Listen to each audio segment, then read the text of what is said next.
نحمدہ ونصلی ونسلم علی رسولہ الکریم اما بعد۔ کھانے اور پینے کے آداب میں سے یہ ہے کہ آدمی طریقے سے بیٹھے اور زمین پر بیٹھ کے کھائے اور اس کے تمام سنتوں کی آداب کی رعایت کرے۔ اس کے بہت سے فوائد ہیں جو عموماً نظروں سے اوجھل رہتے ہیں۔ اب چلتے پھرتے کھائیں تو اس میں ایک بڑا خطرہ تو یہ ہے کہ ادب تو چھوٹتا ہی ہے، کھانے کا اور رزق کا جو اہتمام ہے اور احترام ہے وہ تو ضائع ہوتا ہی ہے۔ ایک مسئلہ یہ ہوتا ہے کہ ہماری صحت کے لیے بھی اس میں خطرہ ہے، اور وہ یہ کہ جب ہم کچھ بھی کھاتے اور پیتے ہیں تو ہمارے حلق سے نیچے جب کوئی چیز جاتی ہے تو اس میں دو سوراخ ہیں، دو نالیاں ہیں،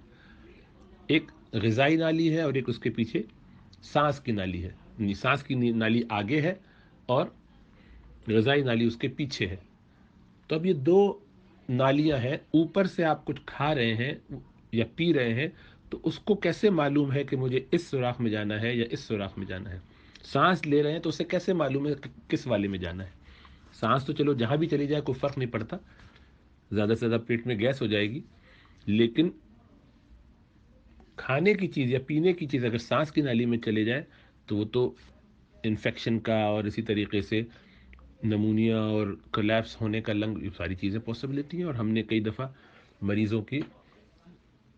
سانس کی نالی اور لنگز وغیرہ سے، پھیپھڑوں سے کھانے کی چیزیں نکالی ہیں کیمرہ ٹیسٹ کر کے، کیونکہ وہ ہماری خاص اسپیشلٹی، ہمارا میدان ہے۔ تو برونکوسکوپی کر کے بعض اوقات پھر وہ سرجنز کو بھیجنا پڑتا ہے کہ اس کو باقاعدہ وہ ریجڈ برونکوسکوپی کر کے اس کو نکالے، یا ای این ٹی والے کریں۔ خلاصہ یہ کہ اللہ سبحانہ و تعالیٰ نے اس کا ایک نظام بنایا ہے، اور وہ یہ کہ سانس کی نالی کے اوپر ایک پتے جیسا اسٹرکچر ہوتا ہے جس کو ایپیگلوٹس کہتے ہیں، اور وہ مسل کا ایک ٹائٹ بینڈ ہے، اچھا خاصا اسٹیف ہوتا ہے، اور اس کو آپ کو بند کرنا پڑتا ہے، وہ نیچے آتا ہے۔ اسی لیے جب آپ کھانا یا پانی نگلتے ہیں تو آپ ایسے کریں تو آپ کو معلوم ہوگا کہ آپ کتنی طاقت لگاتے ہیں اس کو بند کرنے کے لیے۔ یہ جو ہم کر کے نگلتے ہیں تو وہ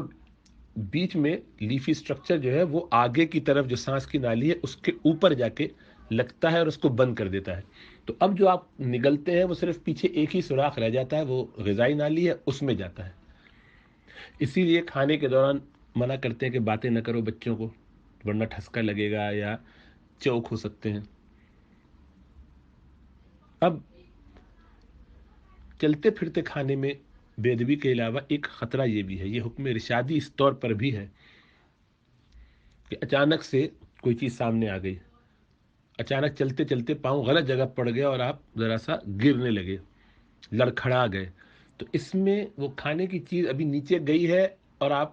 کو اچانک سے سانس اپنی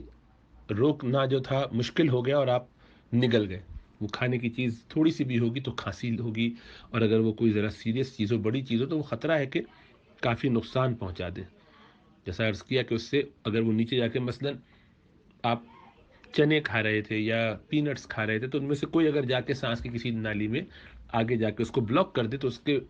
بعد کا سارا علاقہ کلیپس ہو جائے گا،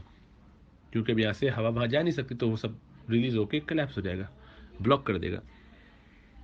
تو بعض اوقات وہ ایمرجنسی ہو جاتی ہے، چھوٹے بچوں میں تو بآسانی ہو جاتی ہے، اسی لیے چھوٹے بچوں کو پینٹس وغیرہ کھلانے سے منع کرتے ہیں جو بالکل 1 سال 2 سال کے ہیں، جب تک کہ وہ ذرا سمجھدار اور شعور ان میں نہ آ جائے، جب تک کہ وہ اپنے مسلس کو اچھی طرح کنٹرول نہ کر سکے۔ تو چلنے پھرنے میں کھانے کے نتائج نقصان دہ بھی ہو سکتے ہیں، خطرناک بھی ہو سکتے ہیں، اور بے ادبی تو ہے ہی۔ اللہ کے رسول صلی اللہ علیہ وسلم کی سنت اور آپ کا طریقہ یہ ہے کہ آپ زمین پر بیٹھ کر اور اکڑوں بیٹھ کر، کبھی ایک زانو یعنی ایک پاؤں پر بیٹھتے دوسرے پاؤں کو کھڑا کرتے، اور کبھی 2 زانو اس طرح بیٹھتے جیسے تشہد میں بیٹھا جاتا ہے۔ انہی 3 طریقوں سے آپ بیٹھ کے کھایا کرتے ہو۔ سب سے اس میں افضل وہی ہے جس میں آدمی اکڑوں بیٹھے، اسکواٹ کر کے بیٹھے۔ اس کا فائدہ یہ ہے کہ اس سے پیٹ بھی دبتا ہے، اور آدمی آگے تھوڑا جھک کے کھاتا ہے تو اس میں ایک عاجزی اور بندگی ہے، اور اس میں ایک مشقت ہے، اس لیے وہ بہت دیر تک بیٹھا نہیں رہتا کہ کھاتا چلا جائے۔ پیٹ دبا ہے، کچھ ہوا کے لیے جگہ ہو گئی، پانی پیا، تھوڑا سا کھایا، پیٹ بھر گیا، بھرا بھرا محسوس ہوا، اٹھ گیا۔ تو آپ یہ فرمایا کرتے رسول اللہ صلی اللہ علیہ وسلم کہ انا اکل کما یاکل عبد، جیسے کہ غلام کھاتا ہے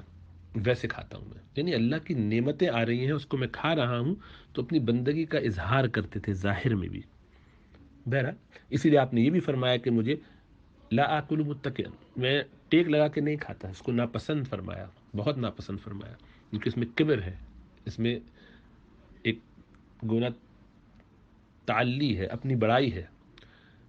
شاہانہ انداز ہے، تو ایسا کرنے سے بچنا چاہیے۔ اور جذبہ نہ بھی ہو تب بھی ایسے عمل سے بچنا چاہیے کہ جس میں مشابہت ہوتی ہو، جس سے احساس ہوتا ہو کہ شاید اس میں کبر ہو، تو ہم ایسا کام کیوں کریں جو نبی اکرم صلی اللہ علیہ وسلم کے طریقے کے خلاف ہے؟ تو ناپسندیدہ ہے،